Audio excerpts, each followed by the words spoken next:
Hello, welcome to From the South. I'm Laura Prada from the Telesur Studios in Caracas, Venezuela. We begin with the news. Stay with us.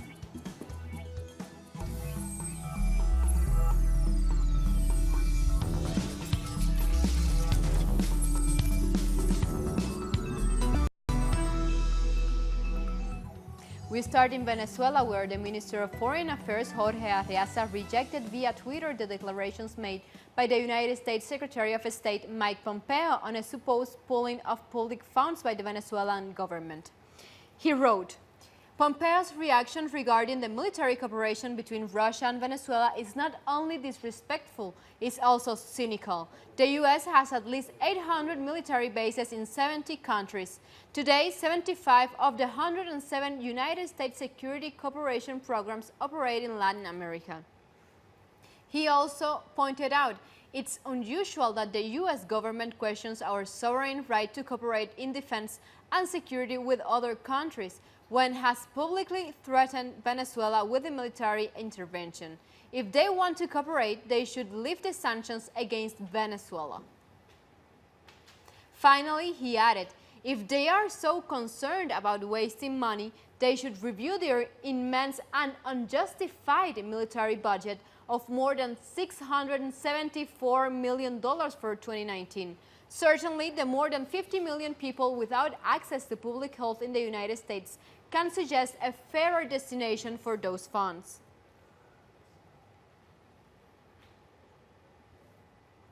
Regarding these declarations made by Pompeo to criticize Russia and for sending bombers to Venezuela, to know more about the Kremlin reaction, we contact our correspondent in Moscow, Hans Eloro. Kremlin Press Secretary Dmitry Peskov has said that the recent tweets by United States Secretary of State Mike Pompeo were very inappropriate and of poor diplomatic choice. On Twitter, Pompeo strongly criticized stationing Russian bombers at the Venezuelan Simon Bolivar International Airport. The aircraft, including 2 nuclear-capable bombers, flew across the Atlantic Ocean and the Caribbean to land in Venezuela. In response, Peskov said that the United States could very well feed the entire African continent with all the money it spends on weaponry. In fact, the U.S. defense budget for 2019 is expected to be $716 billion, $16 billion more than when compared with this year's budget. According to the Stockholm International Peace Research Institute, the United States is one of the biggest arms sellers in the world, with 57% of all arms sales coming from the country. The United States has also expressed its disapproval of the latest investment deal between Venezuela and Russia. Venezuelan President Nicolas Maduro visited Moscow last week and agreed to support a more multilateral world with his counterpart, President Vladimir Putin. In Chile, the Interior Minister Andrés Chadwick was questioned at the parliament about the death of Mapuche Camilo Catrillanca. Indigenous lawmakers Emilia Nullado is expected to question Chadwick on the details surrounding Catrillanca's murder. The young Mapuche was killed on November 14th by security forces, sparking outrage and several protests. On Monday, a court revoked the preventive detention of the 2 police officers accused of taking part in the killing. Our correspondent in Santiago, Paola Dragnik, brings us more. The Interior Minister Andrés Chadwick is appearing in Congress to be questioned regarding the behavior of the police forces, also known as Carabineros, and particularly that of the Jungle Command in the community of Temucucuy, where Mapuche member Camilo Catrillanca was killed. He is the 16th Mapuche murder in Chile since the return to democracy. This Tuesday, the Interior Minister will be questioned by the Mapuche lawmaker Emilia Nullado, that has planned to start the round of questions with an introduction in the Mapuche language, something that has spread great expectations not only among lawmakers, but also among human rights organizations that have arrived to the parliament to listen to her questions. Otto Sonnenhelsner has been chosen as Ecuador's new vice president. The National Assembly chose him with 94 votes in favor out of 128 assembly members. There were 27 against and 7 abstentions. Sonnenhelsner is a well-known radio presenter from Guayaquil. Despite not having formal links to any political party, several political figures from Ecuador's traditional right-wing parties have expressed their support. Our correspondent in Quito, Denise Herrera, has the details. Hello, good morning. We are at the National Assembly where the plenary session just finished, and now Otto Sonne Hosner was elected by the National Assembly as the new Vice President of Ecuador with 90 votes in favor. Otto Sonne Hosner was elected as the new Vice President of Ecuador. Also, the Citizen Abolition Movement rejected the list, and also they voted against the new Vice President of Ecuador. Now, Elizabeth Cabezas appointed him as the new vice president despite Moreno is not now in the country. It's all for now. Back to you at the studios. In France, students continue to protest across the country the day after President Emmanuel Macron announced concessions to the Yellow Vest movement. Hundreds of high school students have marched in Paris against education reforms, which includes changes to the university admission system. The students are angry that their concerns are not being addressed. High school students have also protested in the south of the country, in the city of Montpellier. Young people staged a performance to denounce the detention of dozens of fellow students. Rallies has also taken place in Marseille. A young French protester said he plans to file a lawsuit after his hand was blown off. He was apparently injured while picking up a grenade at last Saturday's Yellow Vest protests. Also in France, at least 2 people were killed and another 11 seriously wounded when a gunman burst into a Christmas market in Strasbourg.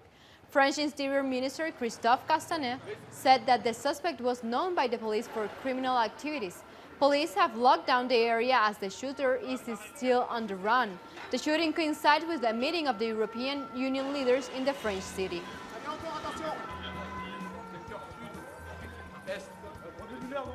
First break here from the South. We'll be back in a minute, but make sure to follow us on Twitter at Telesur English and my personal account at Laura P. Telesur. We'll be back.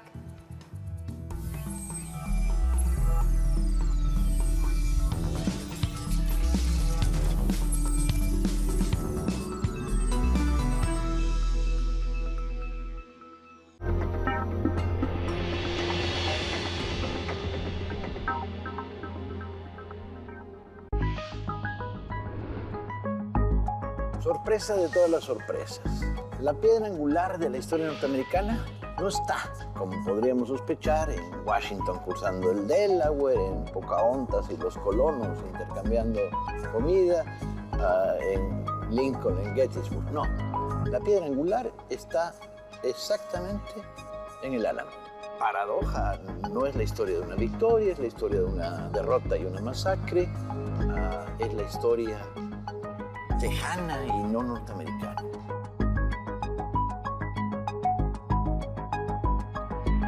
Sunday, only on Telesur.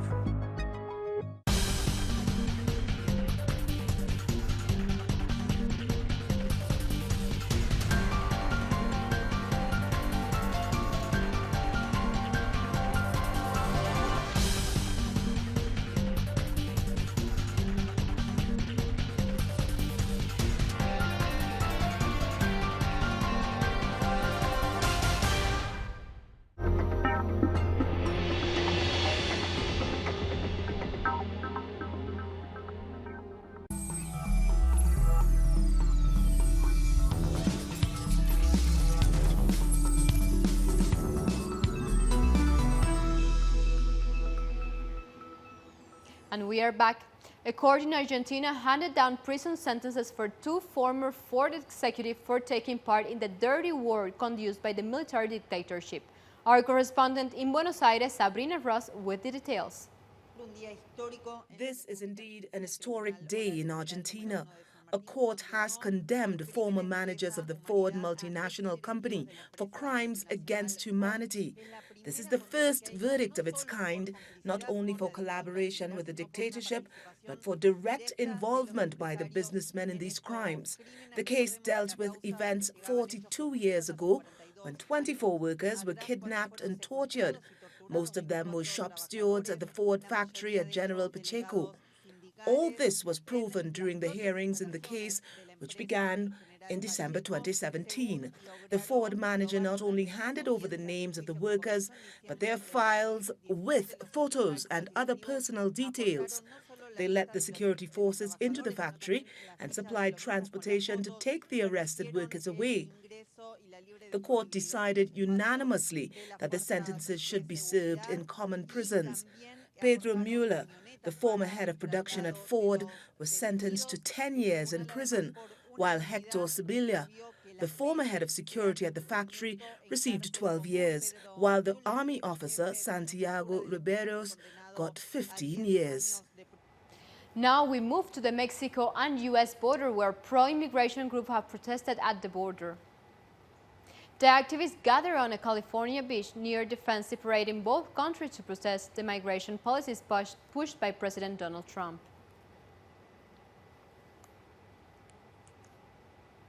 To know more about this, we contact our correspondent in Mexico, Pablo Perez, who has the latest. We're at a place called Otay Mesa. This is near Tijuana on the Mexican state of Baja California, bordering the southern state of California of the United States. And to this point is where the some representatives of the migrant caravan are headed. In a few minutes they will arrive because there behind me there's the United States General Consulate.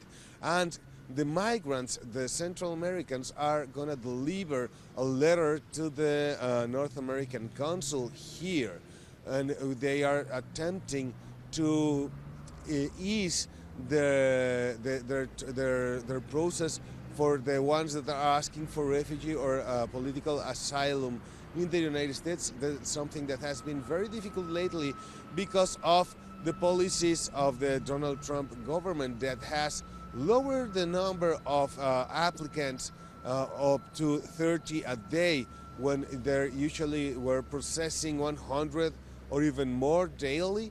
Now they're only processing 30, and that's insufficient because there's not only the migrants, the Central American migrants, but there's also a lot of people applying for refugee status here in Tijuana, people coming from all over the world.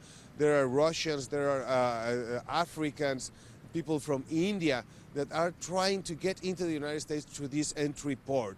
So the migrants some of them are trying to do this in the legal way, but there's another way that is crossing to the United States and getting detained by the Border Patrol and then asking them, after turning themselves over, asking them to the authorities for the initiation of their refugee application.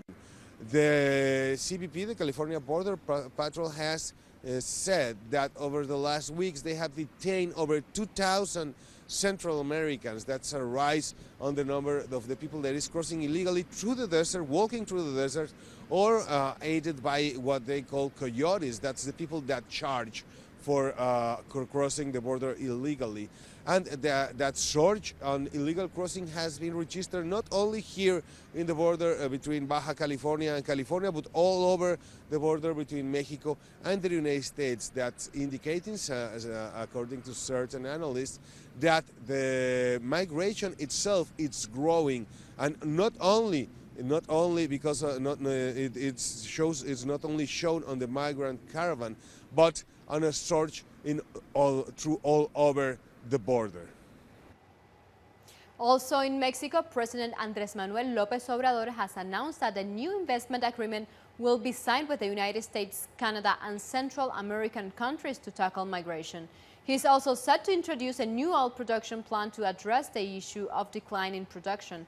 In 2013, the previous administration opened the Mexican energy sector to private investors. But López Obrador has called the scheme farce, as private companies haven't invested as much as they had promised. It would mean investment. It would mean jobs. It would mean economic benefits. I am willing to travel, and there are about 10 daily flights to Washington and New York. It's no problem. Now we go to Bolivia, where President Evo Morales is holding a high-level multinational meetings to combat drug trafficking in the country. It was attended by several countries, the National Council and the United Nations Office on Drugs and Crime. Morales highlighted the achievements of the coca cultivation program. All countries have a duty to collectively fight drug trafficking that hurts humanity. We have a responsibility to be part of the struggle. Intellectuals and social leaders from more than 50 countries will meet in Havana at the 4th International Conference for World Balance next year. They will be discussing the importance of intercultural dialogue, diversity in arts, the role and challenges of social movements, and the struggle for peace. The conference is reported to be the largest global forum of plural thinking where ways of promoting peace will be discussed. It will take place from the 28th to the 31st of January in Havana. I think it's one of those events where you will discover many things, because many people come to contribute to the kind of things that we need today. Those socialized with peace, tolerance and humanism dialogue and anti-fascist principles.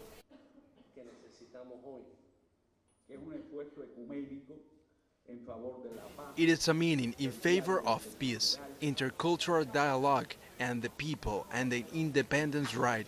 We have to try to bring the multi-thought to international scales. Meanwhile, the Caribbean has significantly boosted its ability to limit the ravages of climate change. Thanks to a $2 million light detection and fencing LiDAR system delivered by the U.S. government, the airborne technology will improve the region's capability to monitor and plan for physical changes to land and marine environments. The data will be used to provide detailed information of the region's coastal areas, reefs, and seafloors, as well as to produce flood maps.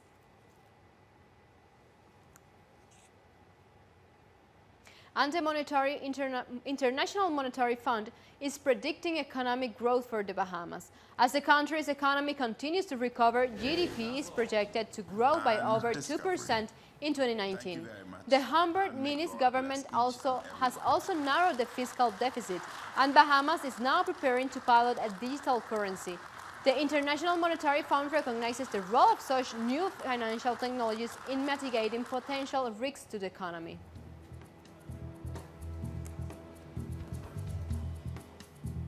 Time for a second break. Stay tuned.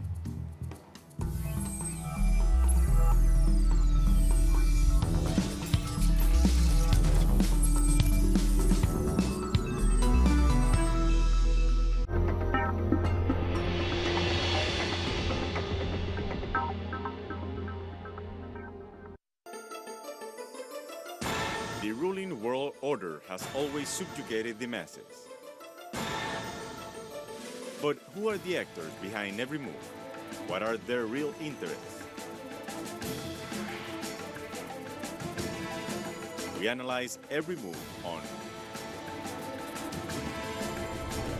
Critical Move. Weekdays, only on Telesur.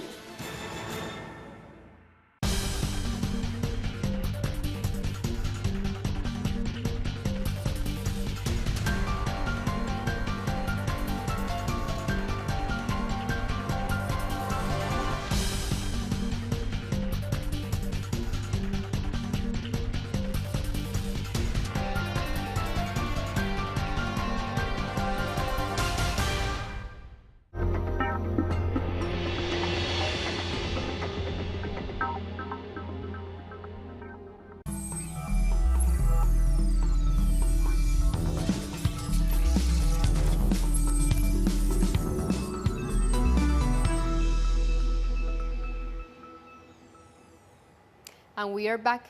Meanwhile, in the United States, the President Donald Trump says he's more than willing to take the blame for a partial government shutdown if he can't reach a deal with Democrats to fund his border wall. He says his long-promised U.S.-Mexico barrier will be built one way or the other. Trump was speaking at the White House meeting where he clashed with Democratic leaders Nancy Pelosi and Chuck Schumer. You know what I'll say? Yes, If we don't get what we want, one way or the other, whether it's through you, through a military, through anything you want to call, I will shut down the government. Okay, absolutely. fair enough. And We I am disagree. proud, and I'll We tell you what, disagree. I am proud to shut down the government for border security, Chuck, because the people of this country don't want criminals and people that have lots of problems and drugs pouring into our country. So I will take the mantle. I will be the one to shut it down. I'm not going to blame you for it. And at the U.S. side of the border, dozens of leaders from different faiths were arrested over the weekend as they gathered there to show their support for migrants. The group said they brought together some 200 faith and indigenous leaders who represented diverse faiths, including Christian, Jewish, and Muslims.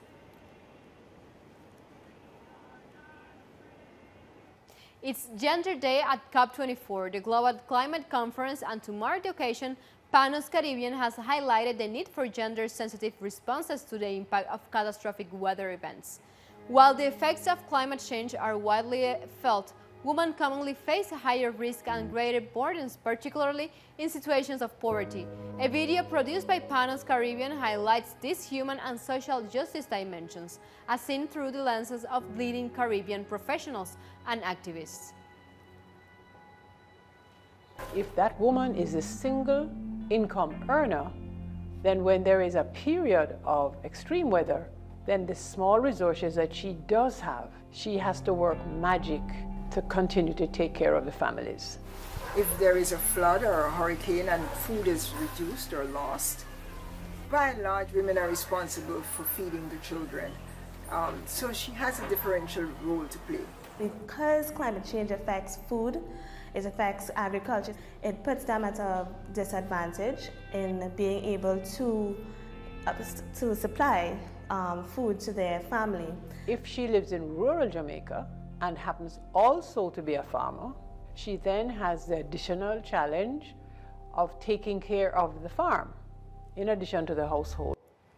The Yemeni Houthi movement and the Saudi-backed government will exchange around 15,000 prisoners as part of the UN-sponsored peace talks in Sweden. Delegates from both sides agreed that the exchange will take place through Sana'a and Sayun airport in Yemen. The process will be monitored by the United Nations and the International Committee of the Red Cross. Peace talks continue until the 13th of December, with a ceasefire in the key port of Hodeida being on top of the agenda. Between us and the other party, including Hadi Hamed Hay, this is considered the second step in the agreement that was signed on December 2, and if God wishes, in 2 weeks there will be more information about the prisoners' exchange. Within 45 days or less, there will be a full exchange. In Tunisia, the National Coalition has launched a new political front. The party has gathered the basis of the Nidia Tunes movement while bringing together new progressive forces. Let's find more. The National Coalition was born of the Nidia Tunes political party, a bloc led by Prime Minister Youssouf al-Shahed. This political party has conducted several surveys, this in a bid to launch a new political party open to new progressive forces. The Prime Minister and members of the government are at the forefront of this project. Congress representatives are also supporting our project. The National Coalition was once the main ally of the Al-Nashara movement, but now it seems destined to become its main adversary. The coalition is looking towards a new era of politics, but that could be brought to a halt by the Al-Nashra movement. The coalition's battle with the Al-Nahda movement will be decisive, although this battle will be just a partial one, since the real battle involves the chief of state. The National Coalition announced the objectives just before launching its project, which seeks to offer a fresh political option. Thousands of Albanian students have protested in Tirana, demanding that the government lowers tuition fees and invests more in public education. Public university tuition fees range from a few hundred to almost $3,000 annually in Albania, where the average salary is about $400, and 1 in 3 young people end up unemployed, while many leave for better opportunities abroad. Protesters have so far refused talks with the Prime Minister, who urged them to open up for dialogue.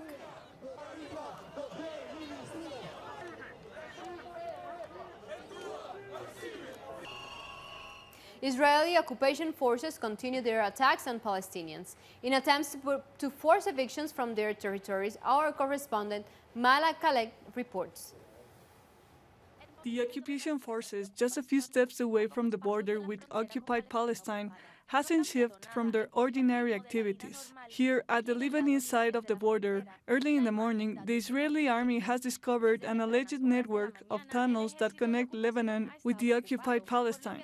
Indeed, there is a tunnel, but this has no relevance on this border. I mean, they do this to calm Israeli citizens, but how do they do it? If afterwards they check and there are more tunnels, hundreds of tunnels in Lebanon and Gaza, this provokes fears in the Israeli people. It can make them return to their previous home countries. Israeli forces spent hours checking and searching for holes that connect the tunnels. Meanwhile, on the other side of the border, the Lebanese army confirms the stability of the area as the United Nations forces operating in southern Lebanon do. It is confirmed that there is not anything to worry about at that moment in the occupied Valley Hula, or even in the colony of Al-Mutla, nearby the village of Farkila, the alleged initial point where the tunnels allegedly begin. Even the Israeli media recognized that no special instructions were given to residents of the north of occupied Palestine. As you can see, this is quite common for us. We are used to this kind of provocation on our border. Actually, this wall was built to calm settlers, but it seems that they are even more afraid now. There is a stark contrast between the silence in the occupied Palestine and the location where searches have taken place and where Lebanese neighbors have mocked the occupied forces. The so-called Northern Shield is perceived by the Lebanese side as a failed test given the indifference and lack of concern by Lebanese people despite the Israeli threats. They continue to trust in the Palestinian resistance. Like this, we've come to the end of this news brief, but you can find this and many other stories on our website, telesurenglish.net, where you can check on opinion articles and special interviews. Stay with Telesur until next time.